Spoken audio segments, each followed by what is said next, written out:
ओम शांति। 11 दिसंबर 2024। बाबा के महावाक्य।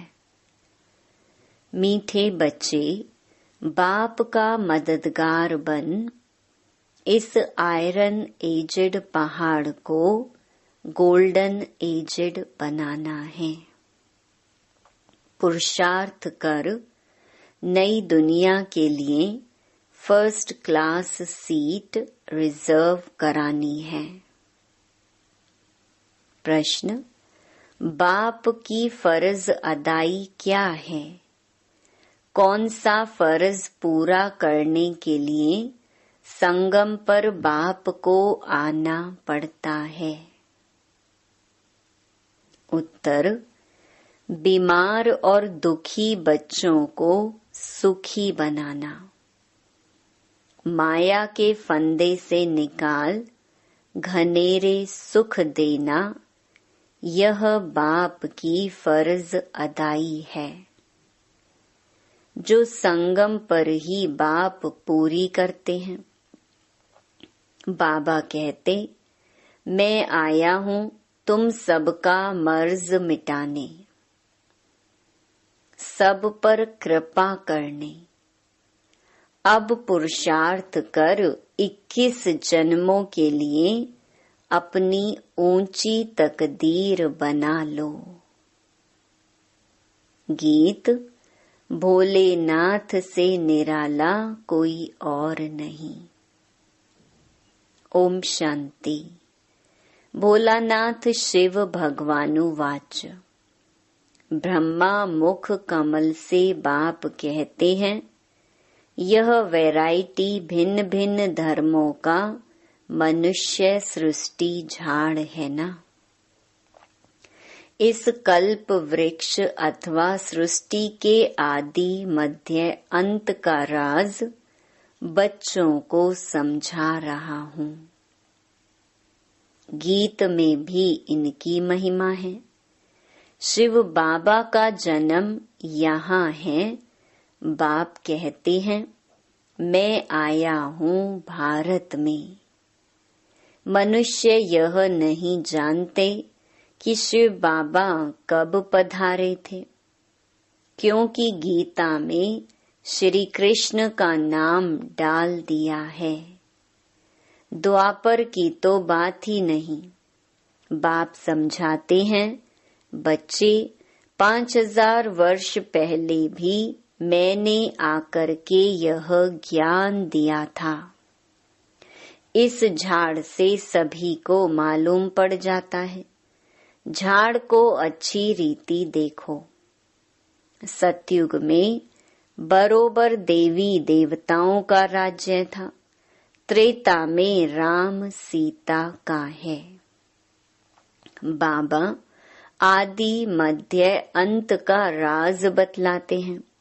बच्चे पूछते हैं, बाबा हम माया के फंदे में कब फंसे? बाबा कहते हैं, द्वापर से।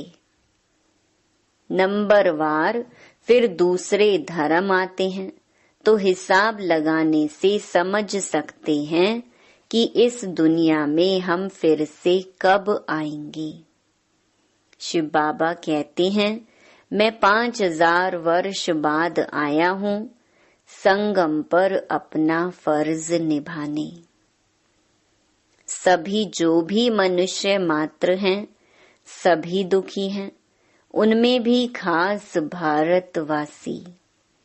ड्रामा अनुसार भारत को ही मैं सुखी बनाता हूँ।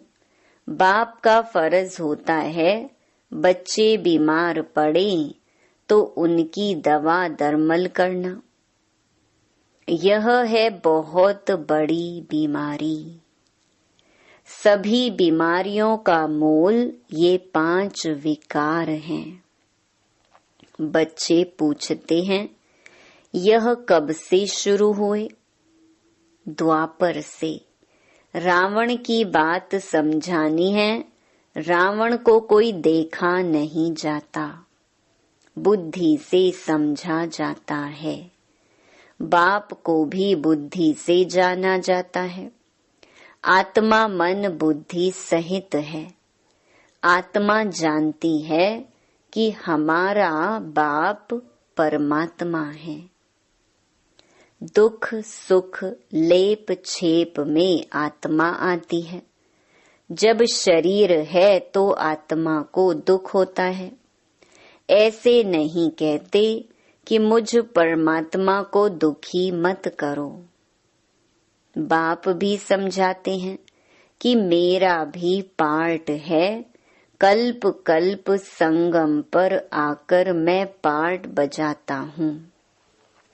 जिन बच्चों को मैंने सुख में भेजा था वह दुखी बन पड़े हैं, इसलिए फिर ड्रामा अनुसार मुझे आना पड़ता है। बाकी कच्छ मच्छ अवतार यह बातें हैं नहीं। कहते हैं परशुराम ने कुल्हाड़ा ले क्षत्रियों को मारा। ये सब हैं दंत कथाएं। तो अब बाप समझाते हैं मुझे याद करो। यह है जगत अम्बा और जगत पिता। मदर और फादर कंट्री कहते हैं ना। भारतवासी याद भी करते हैं, तुम मात पिता हम बालक तेरे। तुम्हारी कृपा से सुख घनेरे तो बरोबर मिल रहे हैं। फिर जो जितना पुरुषार्थ करेंगे, जैसे बाइस्कोप में जाते हैं, फर्स्ट क्लास का रिजर्वेशन कराते हैं ना। बाप भी कहते हैं चाहे सूर्यवंशी चाहे चंद्रवंशी में सीट रिजर्व कराओ। जितना जो पुरुषार्थ करे उतना पद पा सकते हैं। तो सब मर्ज मिटाने बाप आए हैं। रावण ने सबको बहुत दुख दिया है। कोई भी मनुष्य की गति सदगति कर ना सके। यह है ही कलयुग का अंत। गुरु लोग शरीर छोड़ते हैं, फिर यहाँ ही पुनर्जन्म लेते हैं, तो फिर वह औरों की क्या सदगति करेंगे। क्या इतने सभी अनेक गुरु मिलकर पतित सृष्टि को पावन बनाएंगे। गोवर्धन पर्वत कहते हैं ना, ये माताएं इस आयरन एजेड पहाड़ को गोल्डन एजेड बनाती हैं। गोवर्धन की फिर पूजा भी करते हैं, वह है तत्व पूजा। सन्यासी भी ब्रह्म अथवा तत्व को याद करते हैं, समझते हैं वही परमात्मा है, ब्रह्म भगवान है।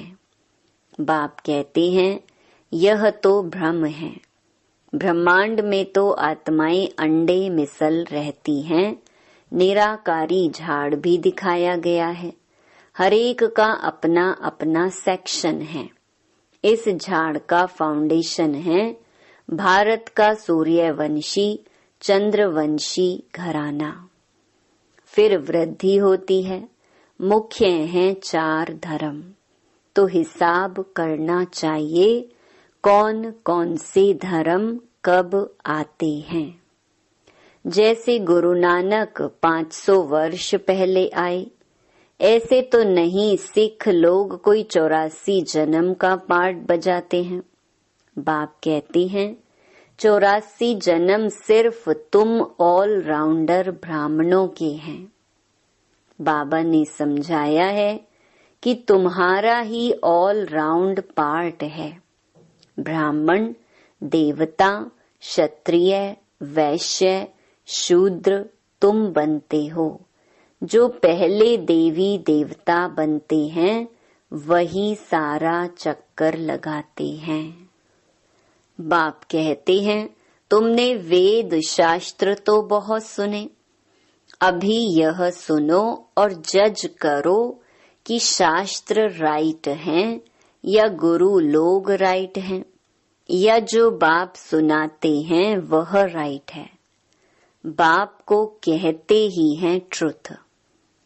मैं सच बतलाता हूँ, जिससे सतयुग बन जाता है और द्वापर से लेकर तुम झूठ सुनते आए हो तो उससे नरक बन पड़ा है।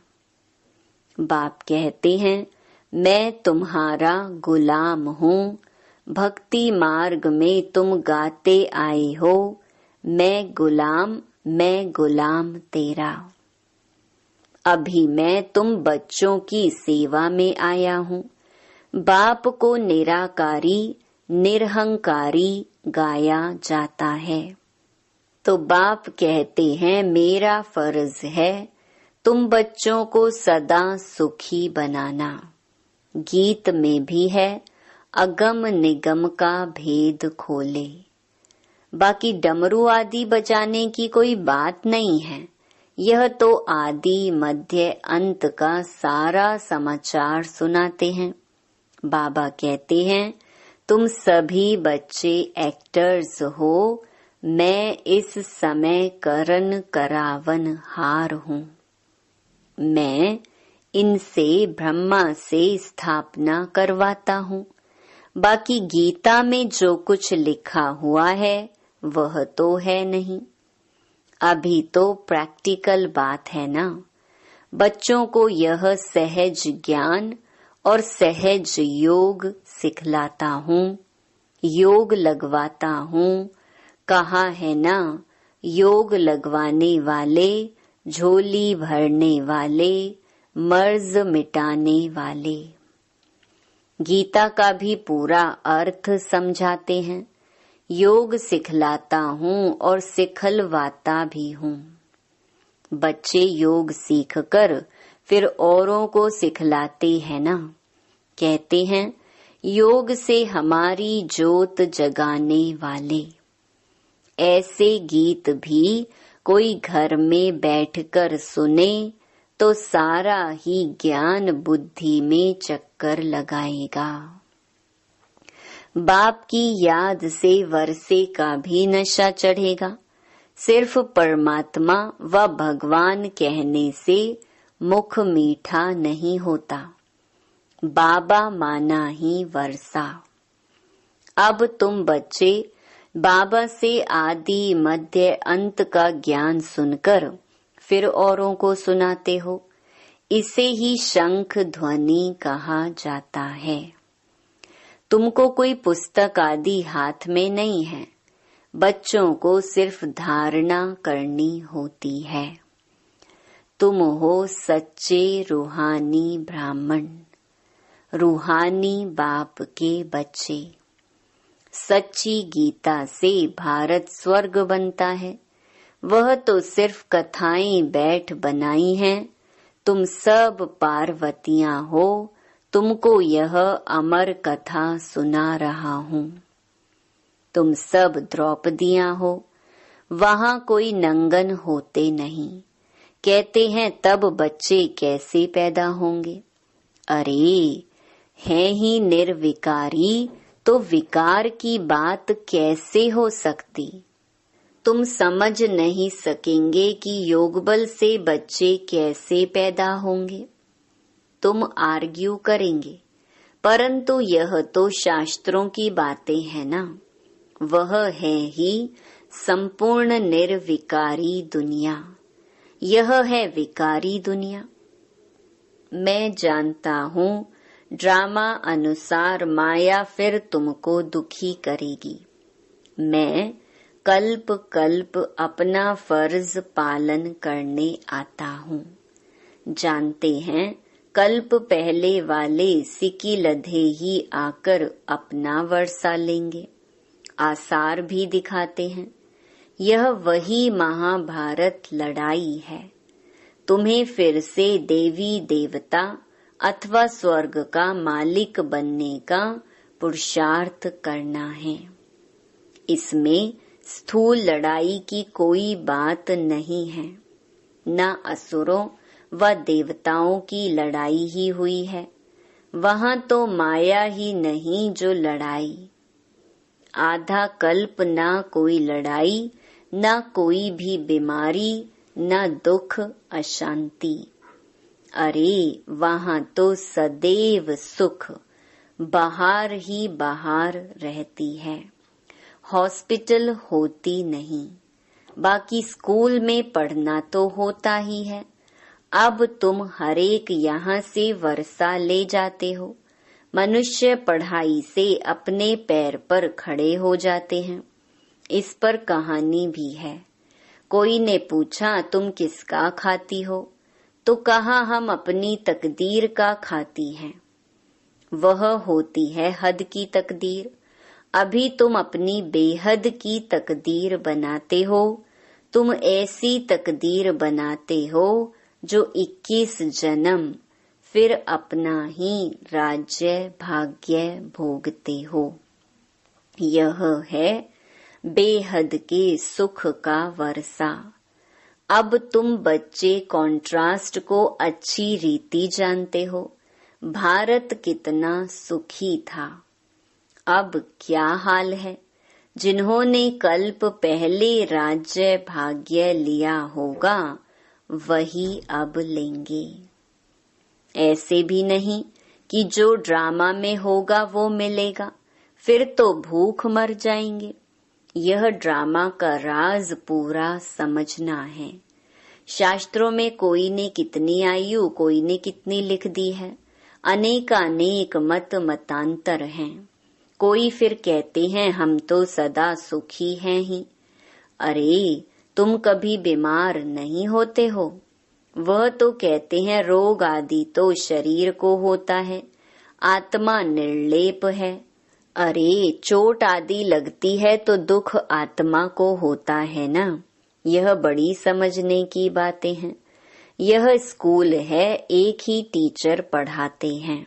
नॉलेज एक ही है, एम ऑब्जेक्ट एक ही है, नर से नारायण बनने की। जो नापास होंगे वह चंद्रवंशी में चले जाएंगे। जब देवताएं थे तो क्षत्रिय नहीं, जब क्षत्रिय थे तो वैश्य नहीं, जब वैश्य थे तो शूद्र नहीं। यह सब समझने की बातें हैं। माताओं के लिए भी अति सहज है। एक ही इम्तिहान है।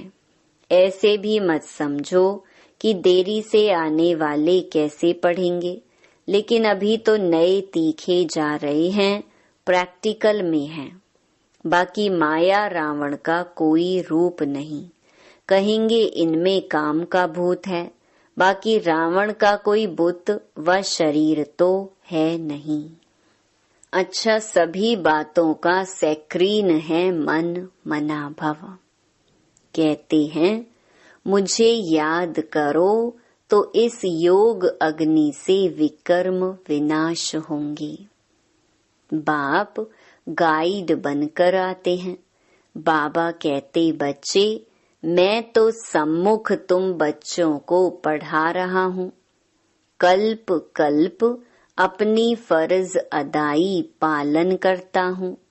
पारलौकिक बाप कहते हैं मैं अपना फर्ज बनाने आया हूँ तुम बच्चों की मदद से। मदद देंगे तब तो तुम भी पद पाएंगे। मैं कितना बड़ा बाप हूँ, कितना बड़ा यज्ञ रचा है। ब्रह्मा की मुख वंशावली तुम सभी ब्राह्मण ब्राह्मणियां भाई बहन हो। जब भाई बहन बने तो स्त्री पुरुष की दृष्टि बदल जाए।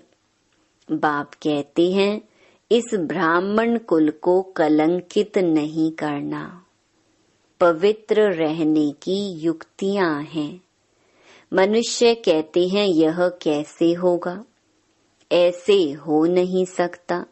इकट्ठे रहें और आग ना लगे। बाबा कहते हैं बीच में ज्ञान तलवार होने से कभी आग नहीं लग सकती, परंतु जबकि दोनों मन मनाभव रहें। शिव बाबा को याद करते रहें। अपने को ब्राह्मण समझें। मनुष्य तो इन बातों को नहीं समझने कारण हंगामा मचाते हैं। यह गालियां भी खानी पड़ती हैं। श्री कृष्ण को थोड़े ही कोई गाली दे सकते। श्री कृष्ण ऐसे आ जाए तो विलायत आदि से एकदम एरोप्लेन में भाग आए, भीड़ मच जाए। भारत में पता नहीं क्या हो जाए। अच्छा, आज भोग है, यह है पियर घर और वह है ससुर घर। संगम पर मुलाकात होती है। कोई कोई इनको जादू समझते हैं।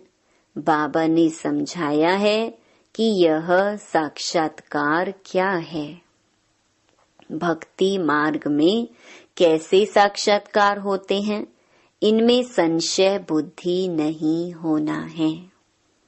यह रस्म रिवाज है।